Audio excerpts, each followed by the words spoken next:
Former teacher and recovering alcoholic Jack Torrance interviews for a caretaker job at the Overlook Hotel in an effort to rebuild his life after his volatile temper lost him his teaching position.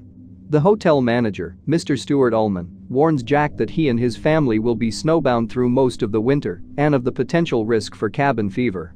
He drives the point home by recounting a season when the caretaker, Charles Grady, went crazy and brutally killed his wife, his 2 girls, and finally himself. Given his own desperation and the opportunity to pursue his true passion, writing, Jack acknowledges the warning but accepts the job. Meanwhile, Jack's son Danny has a seizure while talking to his imaginary friend Tony about the Overlook Hotel. He has a vision of blood splashing out of an elevator in the hotel, an image which is revisited several times throughout the film. Upon Danny's arrival at the hotel, head chef Dick Halloran recognizes that Danny is telepathic and speaks to him mentally to offer him some ice cream. He explains that he and his grandmother both had the gift. She referred to this communication as shining. He also counsels Danny about the hotel, hinting that something terrible had happened there and left a trace, as if someone burned toast, which only people who can shine will perceive. Danny questions Dick about what went on in the hotel and about room 237 in particular, as Danny can sense that Dick is especially afraid of that room. Though he strives to assure Danny that the images he sees in the hotel are just like pictures in a book and can't hurt him, Dick sternly warns Danny to stay out of that room. Jack's mental health deteriorates rapidly once the family is alone in the hotel. He has writer's block, sleeps too little, and is irritable. Danny has visions of the 2 murdered Grady girls, but tells no one. He continues to wonder about room 237. While the weather is still relatively warm, Jack's wife Wendy and Danny walk through a maze of tall hedges, making a game out of it, stopping at dead ends and fixing their mistakes. One day, a ball rolls toward Danny as he plays with his toys. It appears to have come from the open door of room 237, which Danny enters. At that moment, Wendy comes running from the basement at the sound of Jack's screams in the lounge. He tells her that he had a nightmare in which he used an axe to chop Danny and her to pieces. As a disconcerted Wendy promises that everything's gonna be okay, Danny appears at the other end of the room, looking disoriented and sucking his thumb. His sweater is ripped and there are bruises on his neck. He does not answer when Wendy asks what happened. She angrily accuses Jack of hurting Danny and takes the child back to their suite. Jack is furious about the accusation. He storms around the hotel, making his way to the Gold Ballroom. Sinking defeatedly onto a stool at an empty bar, his head in his hands, Jack declares that he would sell his soul for one drink. When he looks up, he discovers a bartender who serves him a drink. Jack is nonplussed by the sudden appearance of the bartender and even addresses him by his name, Lloyd. In the course of telling his troubles to Lloyd, Jack reveals that he unintentionally dislocated Danny's shoulder, the same accident Wendy mentioned to Danny's pediatrician earlier. Notably, Jack states that the injury happened 3 years ago, while in explaining the same story to the pediatrician, Wendy said that Jack, who vowed to quit drinking immediately following the accident, has currently been sober for only 5 months. A frantic Wendy enters, finding Jack seemingly alone at the bar. She pleads with him to investigate Danny's claim that a crazy woman attacked him in the bathtub of room 237. Jack, who acts a bit tipsy, grudgingly agrees to go have a look. As Jack approaches the door to room 237, Danny appears to be having a seizure in his own room. Dick, back at his home in Florida, stares wide-eyed as he picks up on a signal Danny is sending. Jack cautiously enters room 237. The bedroom is empty and he proceeds to the bathroom. He watches lustfully as a young, beautiful, naked woman pulls back the shower curtain and steps slowly out of the bathtub. The two approach each other and embrace in a passionate kiss. Jack catches a glimpse of their reflection in the mirror and sees the woman is actually a rotting corpse. He recoils in horror. The young lady standing before him has transformed into an elderly woman, a walking corpse with rotten, sagging skin. She cackles madly while reaching for him with outstretched arms. Stunned, Jack staggers out of the room, locking the door after him. When he reports back to Wendy, Jack denies anything amiss in room 237. Wendy suggests they take Danny to a doctor.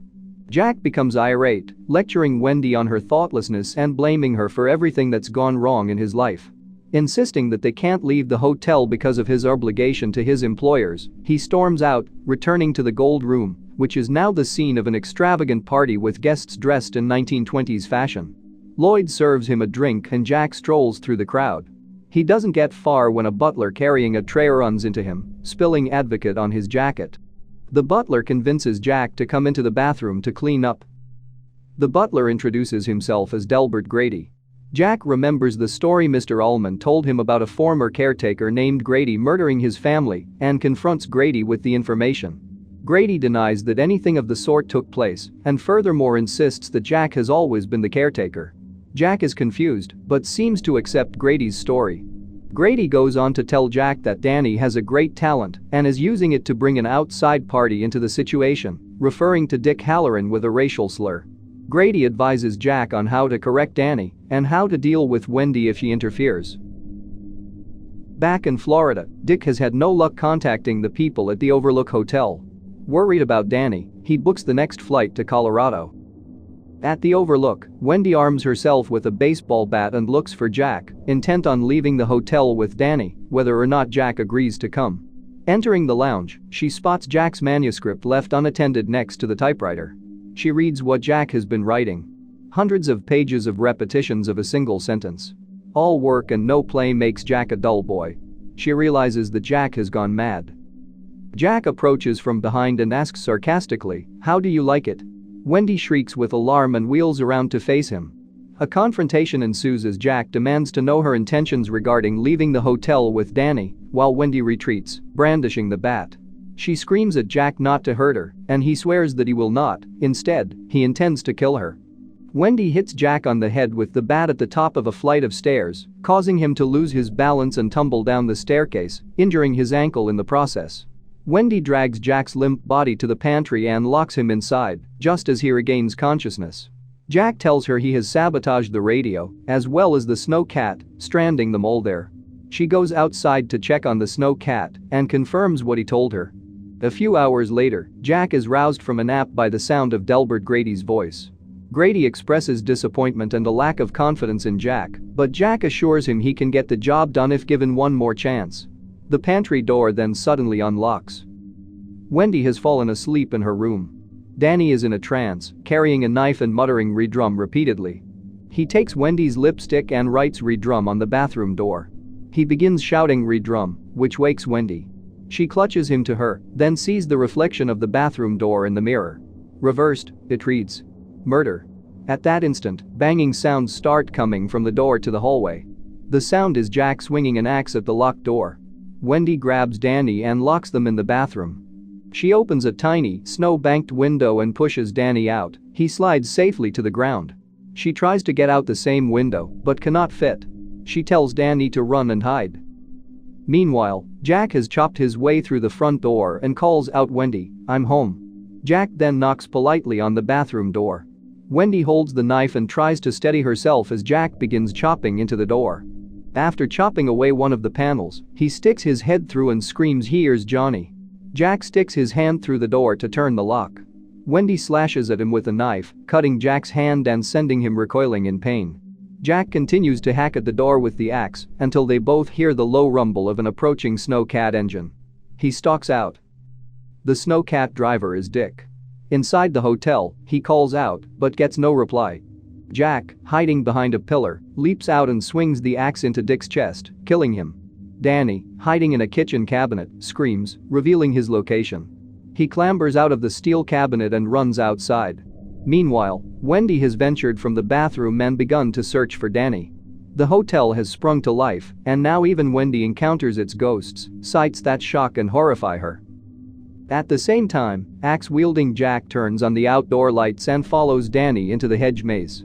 Danny realizes he is leaving a trail of footprints in the snow for Jack to follow.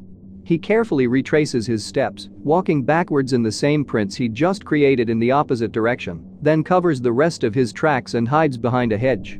When Jack arrives, he sees that the trail of footprints ends abruptly, giving him no clue as to which direction Danny took.